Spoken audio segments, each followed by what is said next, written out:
आहान का ये जानना बहुत जरूरी था कि 3 साल पहले उसके पीछे जो लोग पड़े थे वो कौन थे। उसको कहीं ना कहीं लग रहा था कि वो मार्शल आर्ट के स्टेज 2 के लोग थे, पर फिर भी उसे इस बात का पूरा भरोसा नहीं था। अक्षय मनाली के मार्शल आर्ट क्लब का सबसे पुराना मेंबर था। अगर सुशील अक्षय से दोस्ती कर लेगा तो आहान को अपने दुश्मन के बारे में आसानी से पता चल सकता था। जब आहान इन सब बातों में खोया हुआ था तभी रूम में अस्मिता आई। अस्मिता, रूपल के पेरेंट्स के बारे में कुछ पता चला?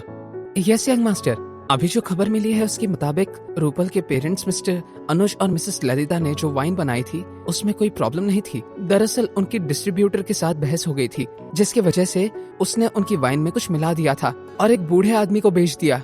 उसको पीते ही उस बूढ़े आदमी को हार्ट अटैक आया और इससे पहले कि वो हॉस्पिटल पहुंचते उसकी मौत हो चुकी थी।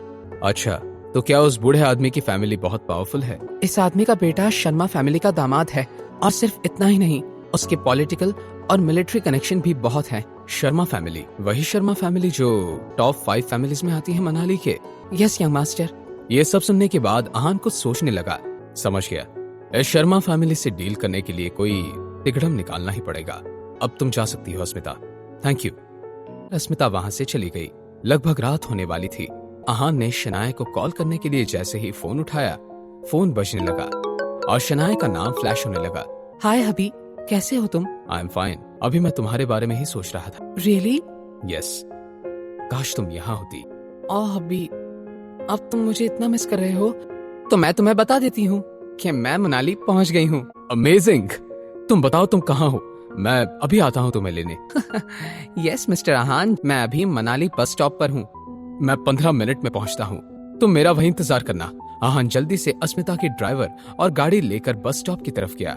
जब वो बस स्टॉप पहुंचा तो उसने देखा कि शनाया और रूपल कुछ लोगों से घिरे हुए थे। दोनों के चेहरे पर इरिटेशन और इम्पेशंस था। आप दोनों कितनी खूबसूरत हैं। हमें कोई इंटरेस्ट नहीं है, आप प्लीज जाइए यहाँ से। उस आदमी ने फिर से उन्हें समझाना चाहा, पर इस बार बीच में एक यंग लड़का आ गया। अंकल, क्या आपको समझ नहीं आ रहा था कि ये लेडीज आपसे क्या कह रही हैं? वो लड़का ज्यादा बड़ा नहीं था। उसने ऊपर से नीचे तक ब्रांडेड कपड़े और शूज पहने हुए थे। इस बात से तुम्हारा क्या लेना देना, पर मुझे नहीं लगता कि इनको आपकी मदद की जरूरत है। और वैसे भी आप जैसे एजेंट कैसे होते हैं ये सब जानते हैं। तुम में इतनी हिम्मत। देखिए अंकल, यहाँ से चले जाइए वरना मुझसे बुरा कोई नहीं होगा।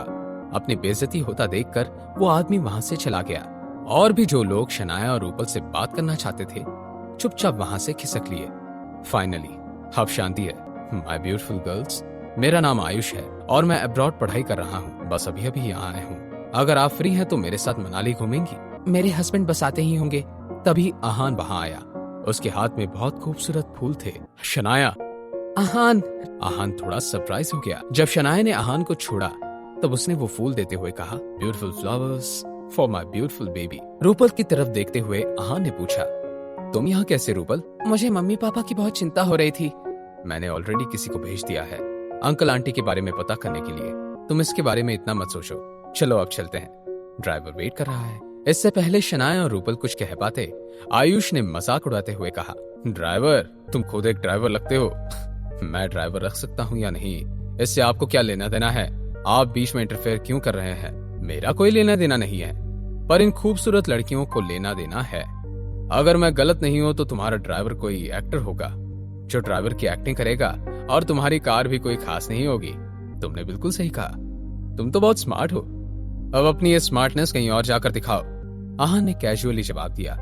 फिर शनाया और रूपल को देखते हुए कहा, चलें। वो जैसे ही कुछ कदम आगे बढ़ा, आयुष को गुस्सा आ गया।